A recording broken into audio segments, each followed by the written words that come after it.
Olá, um abraço aí para você que está aqui no canal do YouTube do Sesc Rio. Esse é o Papo é Sesc, eu sou Evandro Jales e como sempre eu não estou sozinho, ele, meu amigo Paulo Vitor Baldini. E aí, meu irmão, Grande beleza? Evandro, prazer mais uma vez estar dividindo com você essa mesa aqui para mais um assunto super legal, super importante, né? Hoje vamos falar sobre arte, Arte, cultura. a importância da arte, da cultura, acesso também disso, né?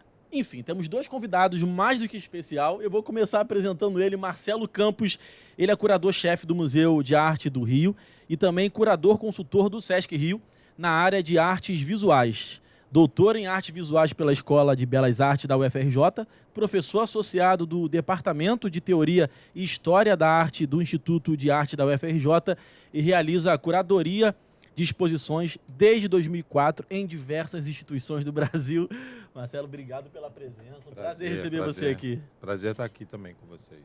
E tem mais um convidado, Prazer. né, Paulo? Tem mais um. Hoje a mesa está plena. É Estamos plenos hoje. Estamos recebendo também aqui o Moisés Nascimento, analista de cultura do Sesc Rio, produtor cultural, músico e educador, doutor em letras pela UFRJ e mestre em letras pela UFES. Nasceu em Minas, cria do Serra Dourada, lá na periferia do estado do Espírito Santo, e desde 2014 é um carioca morador aqui do Rio de Janeiro. Idealizador, fundador do coletivo Zumbi Vem, que busca pensar Zumbi dos Palmares à luz do contemporâneo. Também tem inúmeros trabalhos importantes como produtor cultural e curador. Uma honra te receber aqui, Moisés Nascimento. Tamo junto. E aí, meu irmão?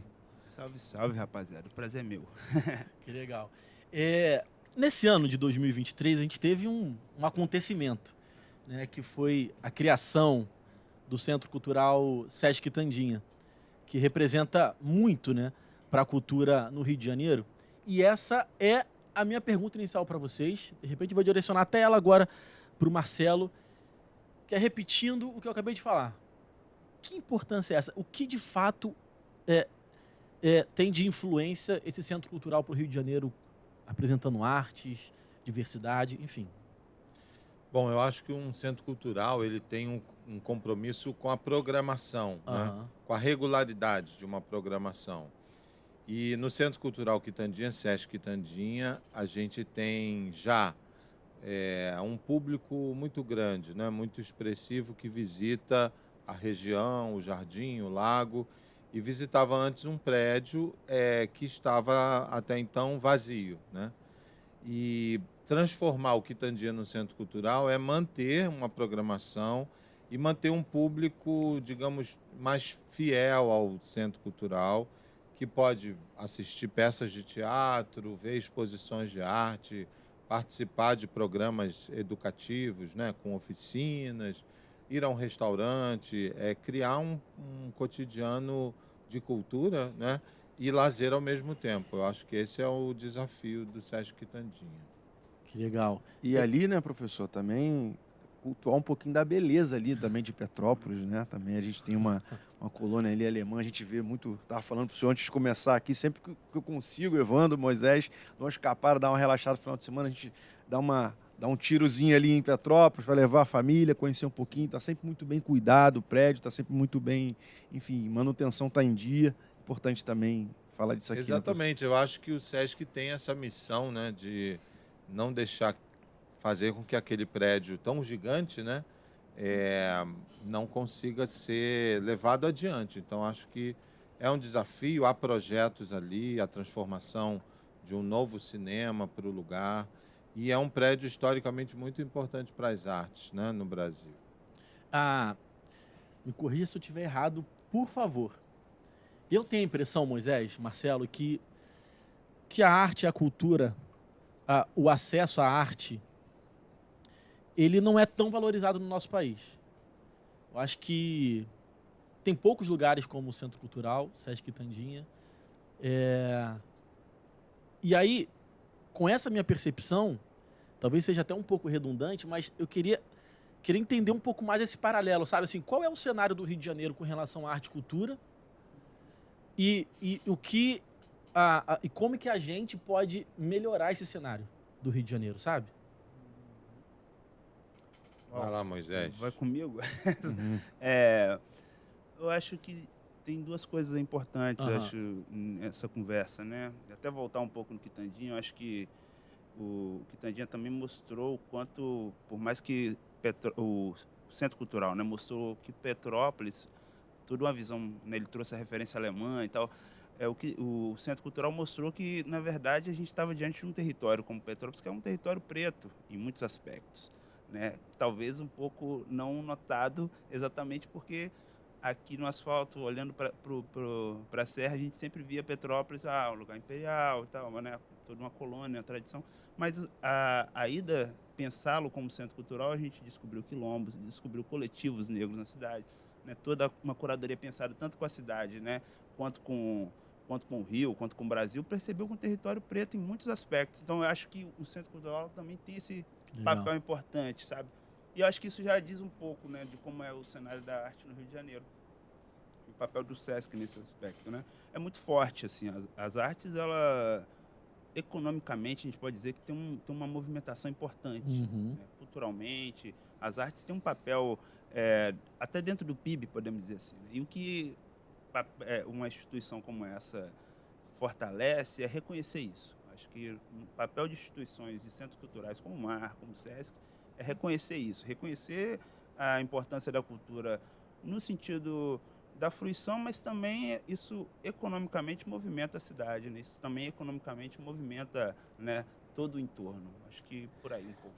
Professor Marcelo, estou com números aqui impressionantes aqui da última temporada de visitação no Sesc Cultural, o Centro Cultural Sesc Quintandinha, de 110 mil pessoas, 30 mil apenas no dia de Corpus Christi, no feriado de Corpus Christi. A gente estava falando aqui antes de começar de alguns picos de alguns centros culturais até aqui na capital. Que importância, significativo, né, esse número aqui. Queria que o senhor falasse um pouquinho também dessa... Não, exatamente. Aproveitando um pouco o que o Moisés falou, hoje já se sabe, né, que a chamada economia criativa, ela é muito superior a outras áreas da economia, como a própria indústria automobilística no Brasil. Ela emprega muito mais do que a indústria automobilística. E a gente fica achando que a arte, né, tem um percentual pequeno de movimentação. Por outro lado, pensar, né, um centro cultural totalmente gratuito, com programação totalmente gratuita, faz com que a gente entenda, a partir também da tua pergunta, que não quer dizer que as pessoas não procurem, né, os lugares de cultura. Muito ao contrário. Os museus estão cada vez mais cheios, né, pelo Brasil todo. Os lugares onde há museus, eles fazem filas na porta. E a gente sempre entendeu um pouco o Brasil, né, como um lugar de pouca frequência aos museus. Colocava São Paulo um pouco na frente de todos por conta do clima, é mais frio e as pessoas frequentam, o que não é verdade. Os centros culturais no Rio de Janeiro, por exemplo, como o Quitandinha, ou o próprio Museu de Arte do Rio, eles movimentam um público gigante, né? Esses números a gente pode quase que arriscar, assim, de um modo muito, agora, irresponsável, porque a gente não tem esse levantamento completo, mas talvez seja um dos mais visitados centros culturais do Rio de Janeiro, né, o Quitandinha. Ter 110 mil pessoas gera uma responsabilidade grande. Eu acho que uma responsabilidade também em relação a essa programação, quer dizer, é preciso ter uma programação para o grande público, não somente uma programação especializada, né? Então, ali o diálogo ele é sempre um diálogo mais amplo, social. Sim. Como disse Moisés, Petrópolis com os seus quilombos, né? Quilombo da Tapera, lugares que tradicionalmente não estavam visíveis ali. Por outro lado, pensar que a política do Sesc é justamente conferir, né, a possibilidade de acesso, onde a gente precisaria, talvez, né, de um investimento financeiro para chegar ou para mesmo fruir essa programação, ir a um show, uma peça de teatro. Então, acho que nesse sentido é um encontro, Paulo, entre a quantidade de público, e não é à toa, né, porque esse público só vai ali por se sentir pertencente àquele lugar, com as portas abertas. Eu acho que essa reabertura do Sesc Quitandinha como Centro Cultural Sesc Quitandinha estimulou isso, né? e há uma troca entre o espaço externo, o jardim, o lago, e a programação que está ali sendo levada adiante.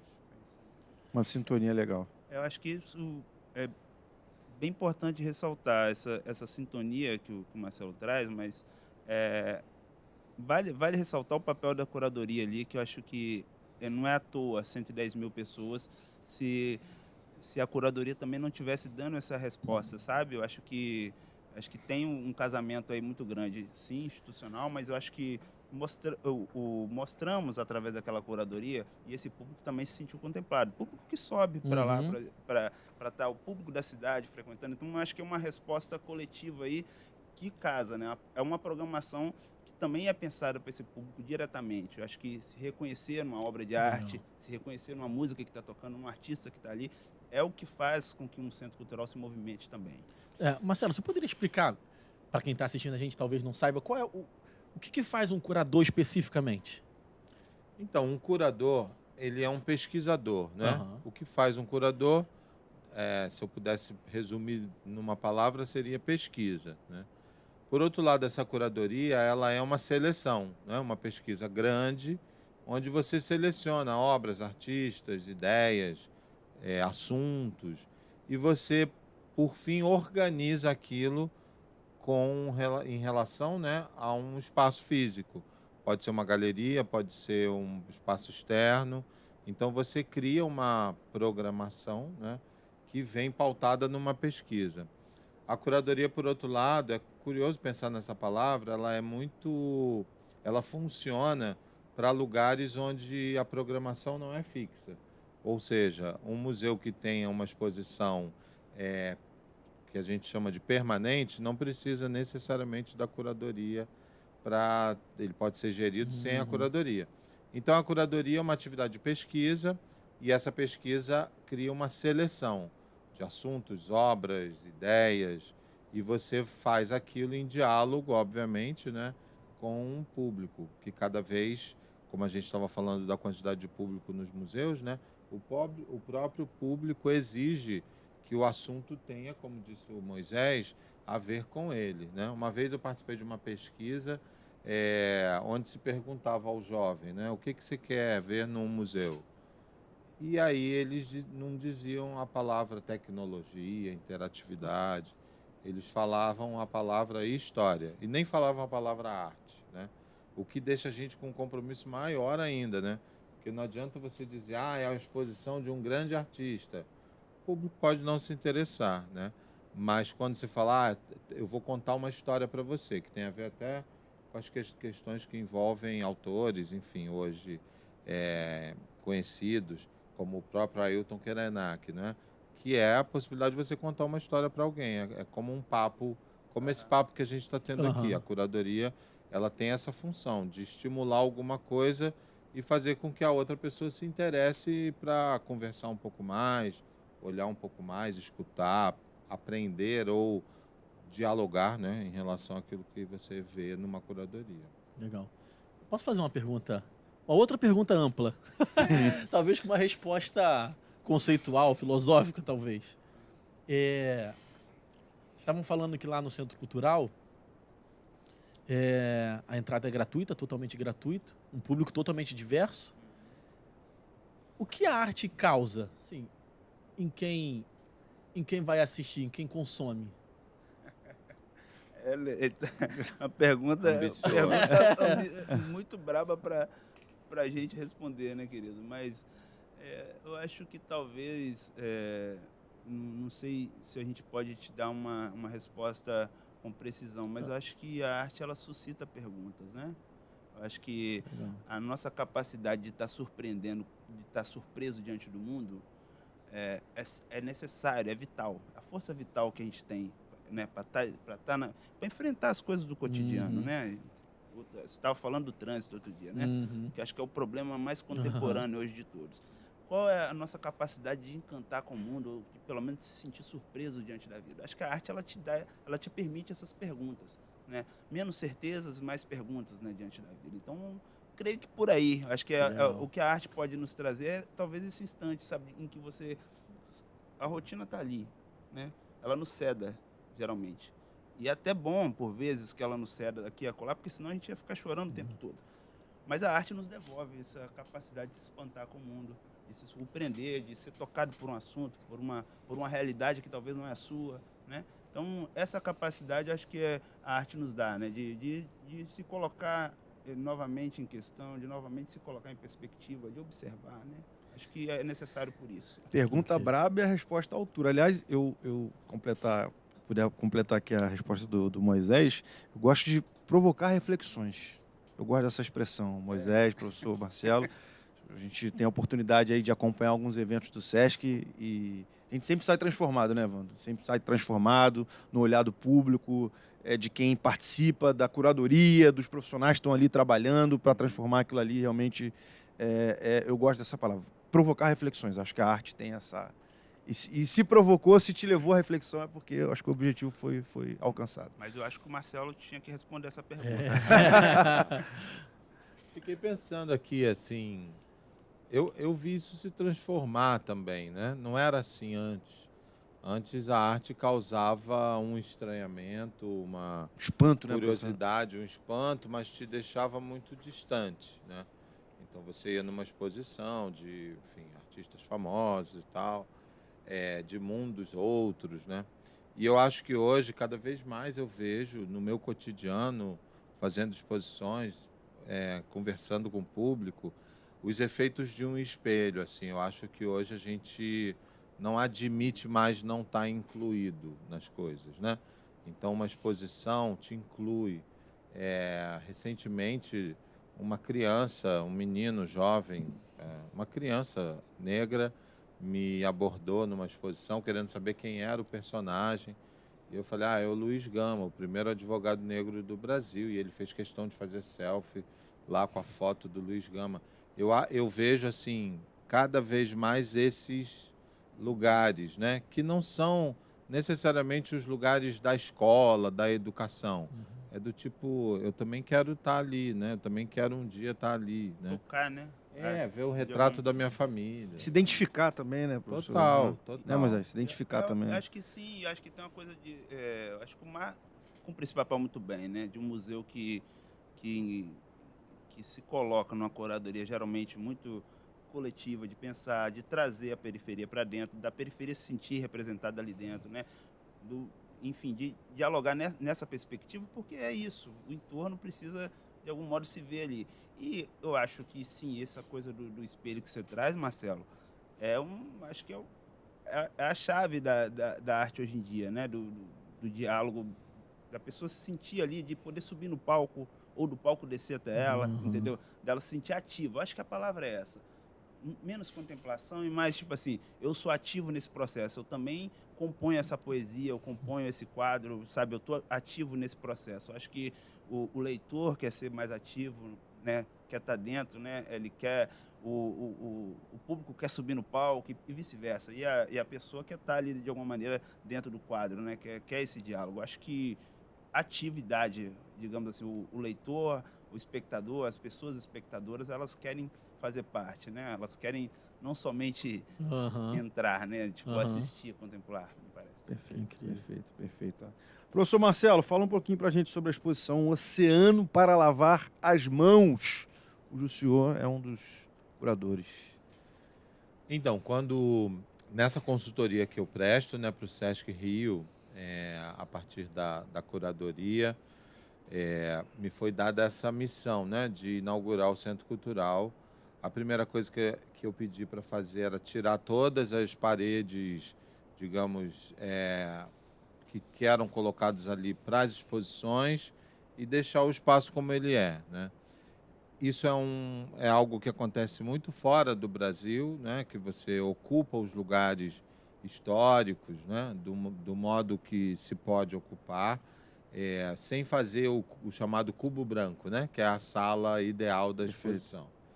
E com isso, eu percebi um dado que tem a ver com o que a gente está conversando, que é a produção de artistas negras e negros e negres, né? Que gostava, né, trazia para si a abordagem sobre a diáspora, sobre as viagens do Atlântico, né, o chamado Atlântico Negro. E isso acontecia com diversos artistas em diversos lugares do Brasil, né? Quando eu fui chamado, então, Um Oceano para Lavar as Mãos é um verso da música do Chico Buarque com o Edu Lobo, né? Que, para mim, tem uma ação ambígua aí. Lavar as mãos como no sentido de descarregar, né? Limpar a memória ruim, e, por outro lado, não fazer nada, né? Lavei minhas mãos, né? Então, acho que esse sentido ambíguo tem a ver com com essa herança escravocrata do Brasil, né? Então, eu fiz uma curadoria junto com o Felipe Graciano, que tem um projeto muito bonito em Petrópolis, de um museu negro, né? De um museu do negro de Petrópolis, onde ele reúne os quilombolas do lugar.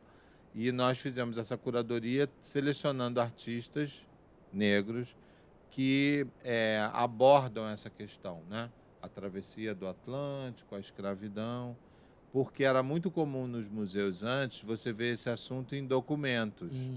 A lista de pessoas, né, que chegaram ao país e tal.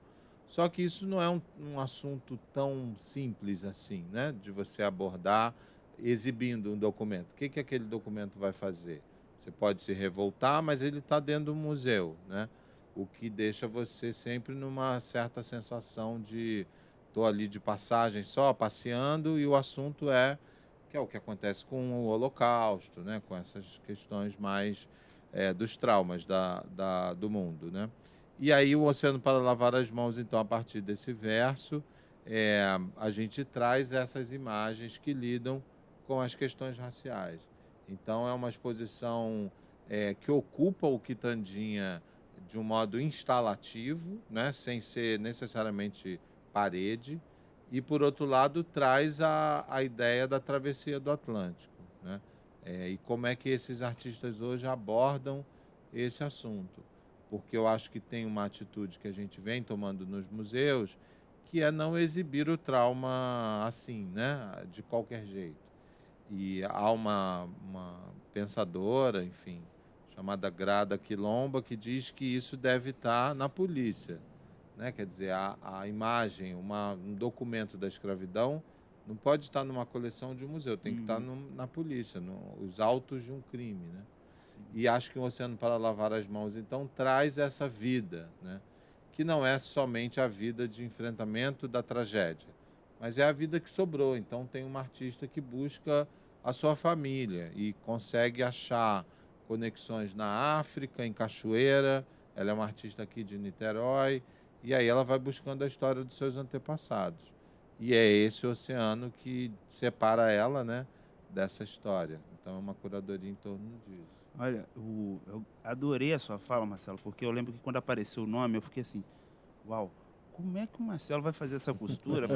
Porque, tipo assim, né, a música era do Chico Buarque e do Edu Lobo, dois homens brancos, assim, né, clássicos, né, da MPB e tal.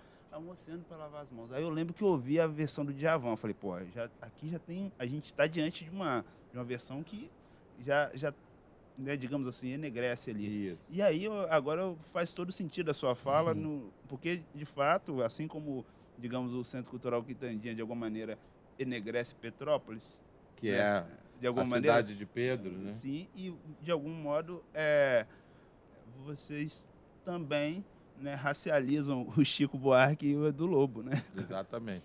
Foi bonito porque na abertura canção, né? teve a Jussara Marçal, né? Que aí ela cantou a canção. Sim, Em homenagem um pouco à exposição. Assim. sim. Que incrível ver vocês dois, inclusive, né? É impressionante, é impressionante. A gente poderia aproveitar esse gancho também para falar sobre o maior festival cultural multilinguagem, que se chama Festival de Inverno. Onde que a gente tem dança, teatro, música. E que também vai ter um pouquinho dessa pegada, né, Moisés? Antirracista também, né, na temporada, nessa temporada. Contando a história das nossas origens, né, e tudo mais. E o Festival Sesc de Inverno, ele é, com certeza, aí, né, o maior festival multilinguagem do país, exatamente porque, além de trazer todas as linguagens que o SESC trabalha. Então, o SESC trabalha com teatro, com dança, com música, com literatura, com audiovisual, sabe, com artes visuais. E, além disso, tem um diálogo também com as outras áreas, né? O SESC, o programa de lazer, programa de assistência, de saúde. Então, por isso, ele é um festival enorme, sabe? E ele já está na sua 21ª edição, né? Forte, sobretudo na região serrana, mas agora chegando a 17 cidades aí, né? Nesse circuito. O tema desse ano foi bem bacana pensá-lo junto com a galera da comunicação, enfim, como um todo.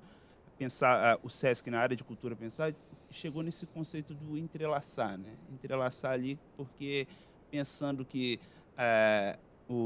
a vida, de um modo geral, hoje, né, a gente está diante de um futuro, está sempre na perspectiva aqui, mas o que é o futuro, né? A gente, no máximo, consegue pensar no amanhã. E daí, uma reflexão que o Krenak traz é pensar o futuro como ancestral, né? E a gente trouxe isso como tema, foi a conversa que partiu, né, para a gente dialogar. E, de um modo geral, a programação reflete isso. De um modo geral, se você observar, é um casamento tanto com o que acontece na exposição, mas também a programação de literatura, a programação de cinema, né? A gente vai ter uma mostra com o Jefferson D, né? Todo um panorama da obra do Jefferson D lá. Vai ter um fórum de ideias que traz o Ailton Krenak, né? Traz a Ana Maria Gonçalves. Então, coisas incríveis pensadas a partir desse tema aí, entrelaçar, né? Que envolve tanto futuro quanto ancestralidade, quanto vida, quanto origem, né? Enfim. Uma viagem no tempo, praticamente, né, Moisés? Que a gente vai à origem, vive um pouquinho da vida, olha um pouquinho também pro horizonte ali nos temas, né? Eu entendi, pelo menos, como um pouco assim, né? Porque né, no livro da Ana Maria tem o livro No Defeito de Cor, né? É um classicão, a gente pode chamar de clássico, né? Tanto no sentido de venda, quanto, para mim, é uma forma de contar a história do Brasil, né? Quando me perguntam, quer ler uma história do Brasil, leia Um Defeito de Cor, da Ana Maria Gonçalves, que você vai conhecer bastante do que é a história brasileira. Dentre os muitos provérbios africanos que vão abrindo os capítulos do livro, tem um que fala assim, quando não souberes para onde ir, olhe para trás e pelo menos saibas de onde vens, né? Esse verso, um provérbio africano que diz muito, né? Então, saber olhar para a nossa ancestralidade, para o nosso passado, é o que nos compõe hoje. Na medida em que eu não consigo visualizar um horizonte, eu olho para trás, que isso situa, isso me aterra e me faz conseguir caminhar, né? E daí pensar, né, um verso desse, né? O Paulinho da Viola também fala, né? Quando eu penso no futuro, não me esqueço do passado, né? Ou seja, eu não posso imaginar um futuro sem, de alguma maneira, eu entender que esse futuro ele é carregado de memória, ele é carregado de vida, e eu preciso, de algum modo, me organizar nesse sentido. Pensar isso. Acho que o festival busca trazer isso para o nosso horizonte, né? Para o que está aqui no horizonte de expectativa da gente com a vida, né? Pensar o futuro é pensar o hoje, e também olhar para o passado, reter aquilo de bom, e também não repetir, né, certas questões do passado que podem, de fato, trazer questões para o nosso futuro. Perfeito. Então, acho que passa muito por aí. Legal. Falei bem? Super bem, super bem. Aula. Eu fiquei até curioso falando do Festival de Inverno, porque a gente falou do Quitandinha, né, do Sesc, do Centro Cultural, Sesc Quitandinha. Falando do Festival de Inverno, a pergunta igual, basicamente.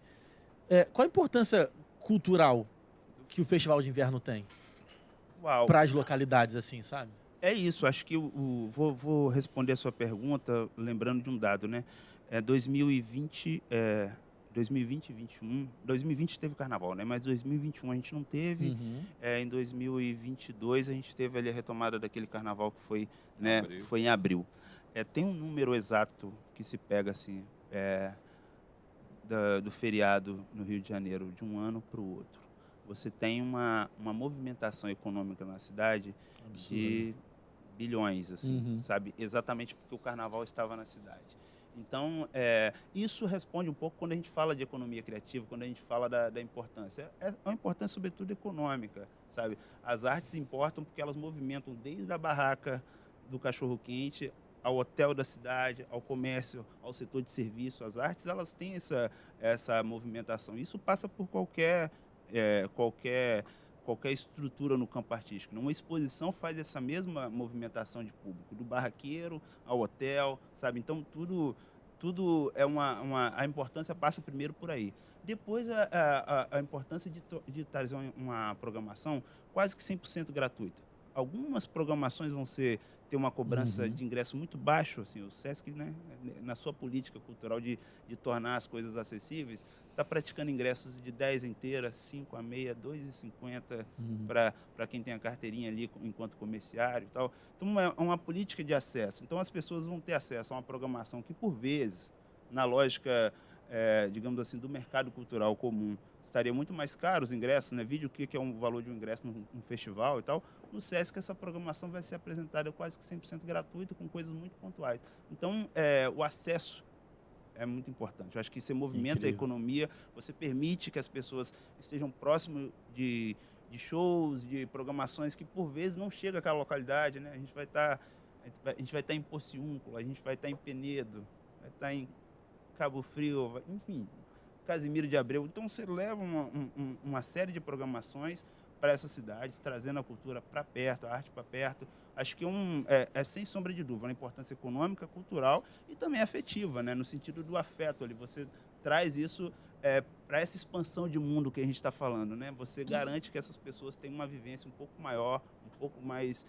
expande a quantidade de perguntas que elas podem fazer para a vida, né? Que incrível, incrível. Algumas cidades aqui, né? Só o que o Moisés falou aqui pra gente. Falar só algumas cidades que vão receber o Festival de Inverno nesse ano de 2023. Petrópolis, Teresópolis, Nova Friburgo, Itaipava, Barra de São João, Búzios, Cabo Frio, Casimiro de Abreu, Gruçaí, Penedo, Porciúncula, Rio das Ostras, Sana, Tanguá, Três Rios, Itaipava. Enfim, muito local aí. Muitos locais, né? E a programação bem intensa. Em breve aí já tem uns spoilers aí, né, no Instagram do SESC, mas a programação incrível aí, muita coisa boa. Vale a pena o público estar atento aí ao Festival de Inverno. Então, a gente Tem uma dica para quem é do Rio de Janeiro e vai, por exemplo, curtir o Festival de Inverno em Nova Friburgo. Se prepare. Ano passado eu estive em Nova Friburgo e o que estava de frio lá é impressionante. Então imagina, um carioca que não está acostumado com o frio, curtir o Festival de Inverno em Nova Friburgo sem estar preparado. Passei um pouco mal. Essa semana, né, fez 2 graus. É verdade, lá, 0 graus, enfim, o negócio tá quentinho. Aquece o coração, para aquecer o coração. Tá frio, mas o coração fica quentinho com o festival desse. Ô Moisés, você falou 2 nomes bem importantes aí que eu queria que talvez vocês... na verdade, você falou da Ana Maria Gonçalves e falou do livro dela, né? O Defeito de Cor. E também tem o Ailton Krenak, que você comentou também. Acho que a Ana Maria, você acabou falando do livro dela. Assim, qual o tamanho dessas 2 pessoas, né? E um pouquinho mais do envolvimento dela no Festival de Inverno. Ah, sim. O Krenak, ele chega sobretudo para nós, assim, eu acho que além dele ser a autoria do Krenak, né, os livros que ele tem publicado nos últimos anos, né, como Ideias para Adiar o Fim do Mundo, Futuro e Ancestral, qual o nome daquele outro dele? Eu não vou lembrar, mas pelo menos esses 2 a gente... ele lançou 3 livros. Alguma coisa não estamos à venda, alguma coisa assim que eu lembro.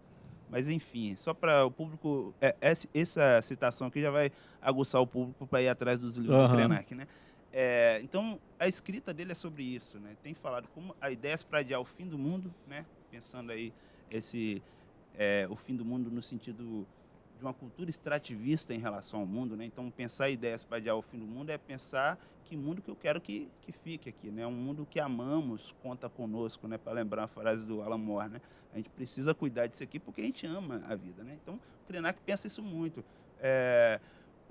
Então, ter o Krenak tanto como mote, né? Como tema que nos ajudou a pensar o festival. E ele ainda aceitou o convite de estar no festival, foi maravilhoso. Então, ele participa do festival, né, no Fórum de Ideias, e a Ana Maria também, né, com o livro Um Defeito de Cor, a autora do livro de Defeito de Cor, estará lá com a gente, né.